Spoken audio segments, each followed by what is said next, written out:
I she want to had be like the hit, I bad. want to be bad. Makes Yeah. me feel so good.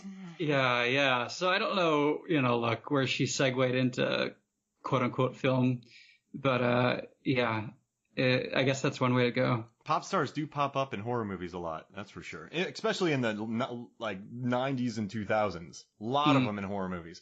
Oh, for sure. All right, the next one is Lawrence, who's Arlen Escarpata. He gets an axe in the back. I like the fight that he put up Yeah, he was tough. but the whole magazine thing where there's a 5-minute scene with him. He's planning on jerking off, and Hmm. he's just looking through magazines for pictures. Yeah, And I mean, whatever. I'm just like, what? And then the whole like, oh yeah, you're a musician. It was very. Aside from that moment where he actually got away from Jason, it was just not a memorable character. He was more memorable for the kill. Does that make sense? Yeah, I mean, he put up a fight, and you could tell that was kind of supposed to be something that's made him stand out. And yeah, I think there's a few moments where the movie, I don't want to say cleverly, but winkingly acknowledges the tropes and cliches that it's subscribing to, whether that's the Aaron Ewan line about let's be one big happy cliche, or his kind of in joke about his starting a music career, and the blonde asks him if it's rap, and he plays the race car, and he says, oh yeah, it's rap. Yeah. So you only get so much time with these people, and some of them are more likable as a testament to this power ranking, but I don't know that he got the best material to work with. No, but he did get a good fight scene. But then he caught an axe in the back, which raises more questions, which is kind of cool. The next, and then the next two are the couple, Richie and Amanda. I'm just gonna do them together, played by Ben Feldman and America Olivia. One guy gets caught in a bear trap, and the other lady gets burnt upside down. Yeah, I don't know about you, but that cold opening is just masterful. I mean, I think when you're talking about bringing back Friday the 13th as a remake or a reboot or whatever the hell you want to call it, you have a lot to condense, and you have a lot of decisions to make in terms of what timing you put it in year-wise, what kind of mythology you want to jump into, whether you want to deal with the Pamela stuff or the Jason stuff. And I think this was a very good condensation, right, of a lot of that, in a way that made it speed up and get to the point, because we all know this by now. You don't need to talk to anybody about who Jason is, right? Most people who have, whether they've seen the movies or not, they know what they're getting with a Friday movie. So when that happened, you're introducing this idea that Jason's got a little bit of strategy, right? He's a schemer. He sets up traps. But man, that burning sleeping bag is absolutely brutal. I mean, that is, and I have a question. Is baby oil flammable? I don't think so. I don't. Okay. I mean, I wouldn't imagine it is. If somebody can correct me if I'm wrong. I never actually tested in a lab setting putting anything to baby oil. I guess baby oil wouldn't be flammable. You're probably like that. I guess the bigger question, no pun intended, would be, are fake tits flammable? Yeah, she. Man, Michael Bay walked out of he didn't like this movie because there's too much sex. Michael Bay did that? Yeah, so if you type He's the producer. If you type in Michael, and I listened to the documentary about it, Camp Crystal Lake Memories, and there's a lot of problems with the producers behind the scenes, the director, and Michael Bay walked out of the screening saying that there was too much sex. He's quoted as saying that. I mean, I can hardly believe it, but I'll take your word for it. And I was going to say, like, even for Friday the 13th standards, not only is this one, I mean, I'll be a guy for a minute, jam-packed with hotties. Like, it does subscribe to way more screen time devoted to sex. Like, I don't know if I'd necessarily complain about that because, this is a very knowing exploitation movie still, but it does spend more time. And I would be curious as to what kind of data that looks like across the franchise of time devoted to, fucking and whatever the hell. Normally I do data, but I would be creepy if I did that data. Yeah, that might not be as academic as your other pursuits. Maybe not want your name on that kind of author, yeah. Chuck Finley wrote. So I guess I kind of lump them together. And then my next one is Wade, who's Jonathan Sadowski. And he's the one who finds the massive pot crop. And the reason I put him here, he's very shady, weird, but he just wants to get the marijuana that Jason is presumably growing. Mm-hmm. And I just like how, so I was watching the dead meat on all the kills, and the guy was right that he looks scared. And that was refreshing enough for me to think this guy's memorable because when Jason's coming at him, he loses it. And I thought that was pretty cool. Well, it's also the first kill of the movie if you don't count Pamela's flashback, right? Yeah.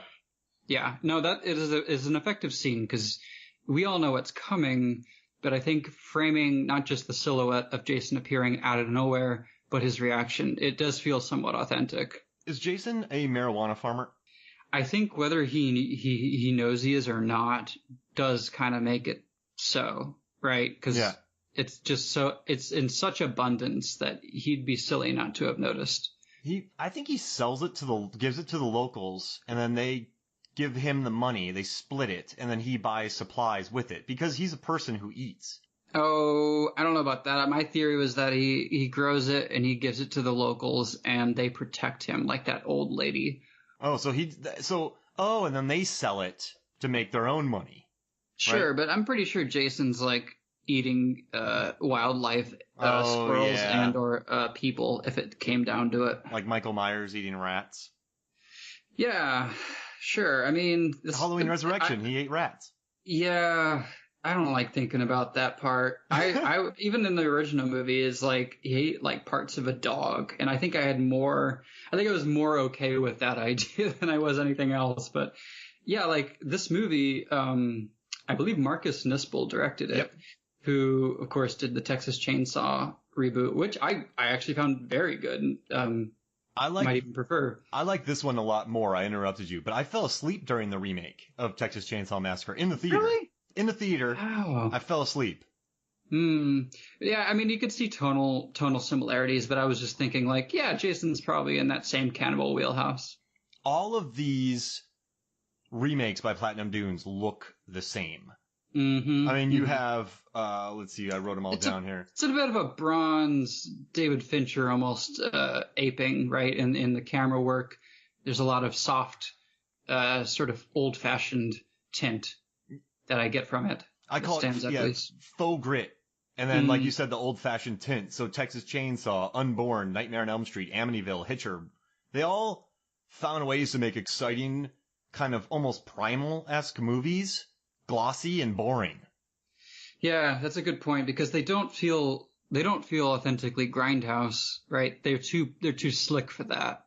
So I think they use other techniques to try to imitate it in a way it just sort of falls flat. All right, so I'm down to the last 5. Are you excited? I can only assume I know which ones are left, but to be quite honest, my memory is so bad with these characters.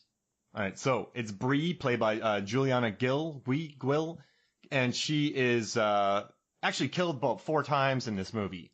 But so there's a scene in this movie where Michael Myers teleports. So in 12 seconds, he runs about 40 yards and gets on a roof, which is... You said Michael Myers. Oh, Jason.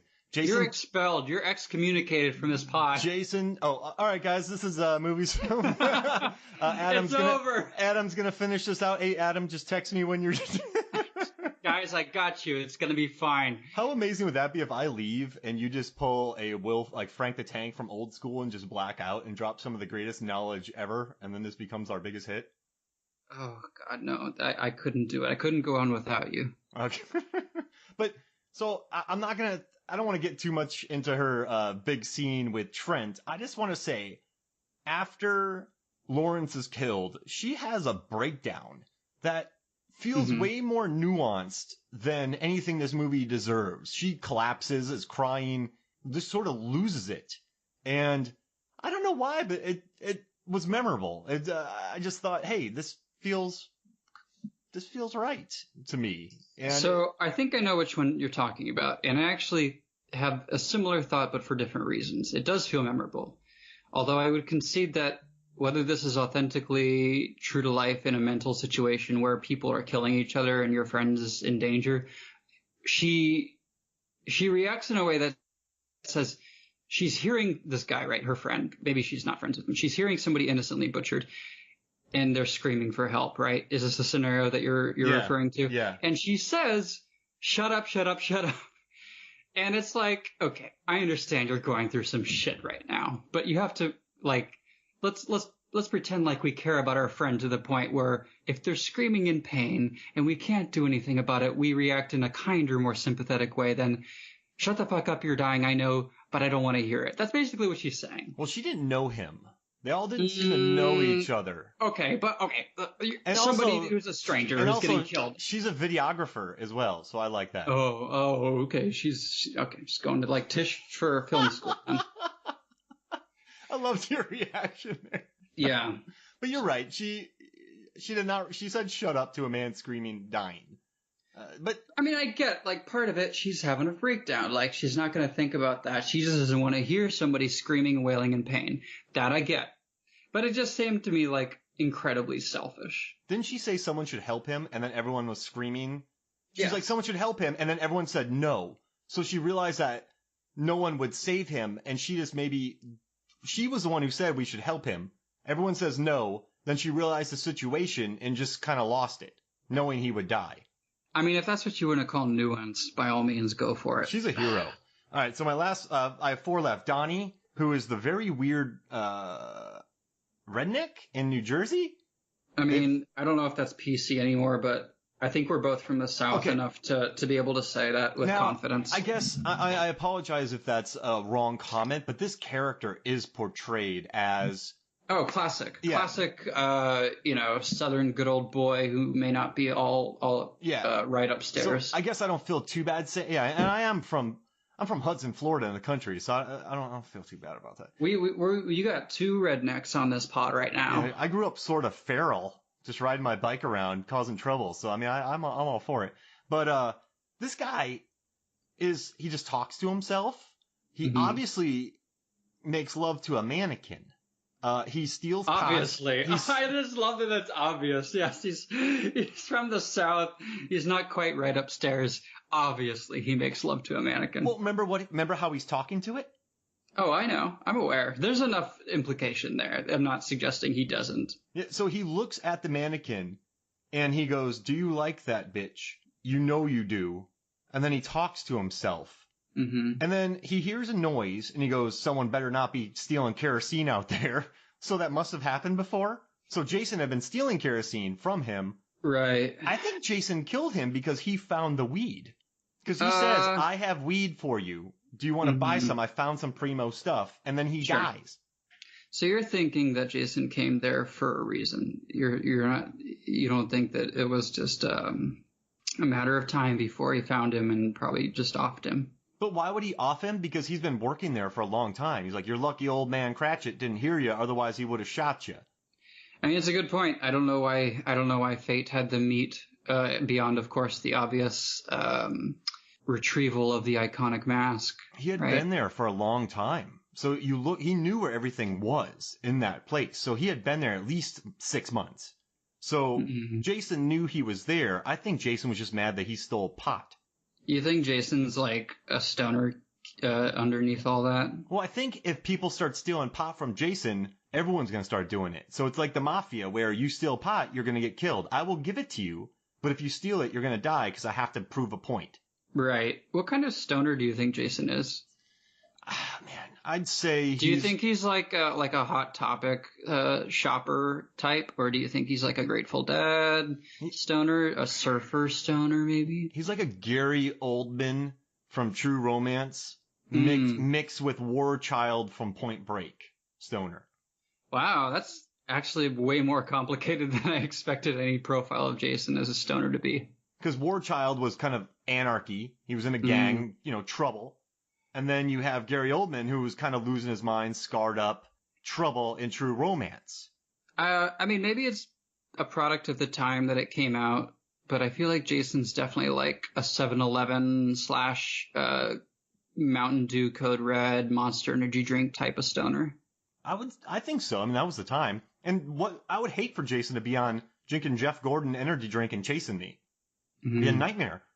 Well, that's actually a good point, because he is more spry in this movie. He's pretty fast. I loved the documentary about it where Derek Mears, all right, I was going to pitch this to you, but I didn't want to interrupt it because I felt like we were really on something great. But Derek Mears, he was in Predators, Dead Snow, but he was also Kick Puncher in Community. I didn't know that. So I don't want to call, I listened to the documentary. He loved being part of Jason. All the cast loved him. Everyone said how great he was. He got married during the filming of this. And there was an accident on set when he wasn't there. Stuntman got kicked in the face. But Wow.